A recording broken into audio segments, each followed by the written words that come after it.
शऊर organisation की तरफ से क्लीन एंड ग्रीन पाकिस्तान मुहिम का आगाज शुरू कर दिया गया है। हमारे नुमाइंदे कादी बहादुर के मुताबिक शऊर ऑर्गेनाइजेशन की तरफ से क्लीन एंड ग्रीन पाकिस्तान मुहिम का आगाज कर दिया गया है। इसी सिलसिला में निजी होटल में एक तकरीब का इनेकाद किया गया। तकरीब के मेहमान खसूसी जिले सदर PTI मियाँ शौकत हईम, डॉक्टर जफर इकबाल और कदीर हसन सिपरा थे। इस मौका पर निजी होटल के सहन में पौधा लगाकर मुहिम का आगाज किया गया।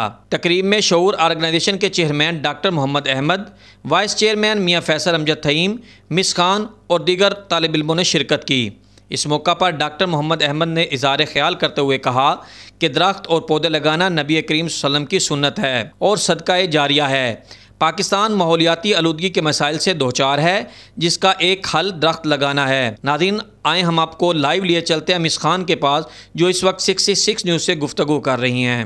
6 मार्च से हमने इनाग्रेशन की है शऊर की, ग्रीन एंड क्लीन पाकिस्तान की, और अल्हम्दुलिल्लाह हम लोग प्लांट्स लगाएंगे पूरे 2 माह तक। और इसके साथ हमारे लिए ताउन किया है DMH चिन्योर ज़िले इंतज़ामिया ने और हम नेशनल यूथ असम्बली ने। और मैं शुक्रगुज़ार हूँ पूरी शऊर की टीम की कि उन्होंने हमारा साथ दिया और हमें बहुत अच्छे से सपोर्ट किया कि आज हम यहाँ पर हैं और हम पौधे लगा रहे हैं। पौधे हर कोई लगा सकता है, लेकिन पौधे लगाने का शऊर देना ये शऊर ऑर्गेनाइजेशन ज़रूर देगी। और बल्कि वक्तन फ़वक्तन हम उन प्लांट्स को जाके चेक भी करते रहेंगे, उनकी हिफाजत को देखते भी रहेंगे हो रही है कि नहीं, पूरे 2 माह तक इंशाल्लाह।